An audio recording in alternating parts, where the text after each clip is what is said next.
అస్సలం వాలేకుం ఫ్రెండ్స్. ఈరోజు రెసిపీ వచ్చేసి సేమియా కేసరి అయితే ప్రిపేర్ చేస్తున్నాను. ముందుగా అయితే స్టవ్ వెలిగించి ఒక ప్యాన్ పెట్టుకొని ఒక 3 టేబుల్ స్పూన్స్ నెయ్యి అయితే యాడ్ చేసుకోవాలి. నెయ్యి హీట్ అయిన తర్వాత డ్రై ఫ్రూట్స్ అయితే యాడ్ చేస్తున్నాను ఇక్కడ.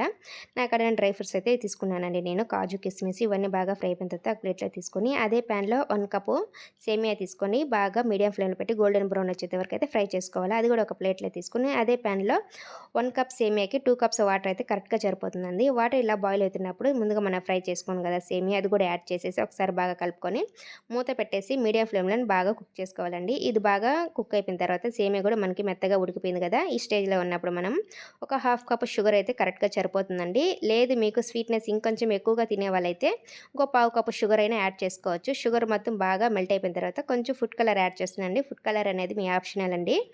ఇది కూడా బాగా ఒకసారి కలిపేసి ఇంకా ఫైనల్‌గా ఇలాచీ పౌడర్, కొంచెం డ్రై ఫ్రూట్స్ అన్నీ యాడ్ చేసేసి ఒకసారి కలిపి స్టవ్ ఆఫ్ చేయడమే. మన ఛానల్‌ని ఎవరైనా ఫస్ట్ టైమ్ చూస్తుంటే సబ్స్క్రైబ్ చేసుకొని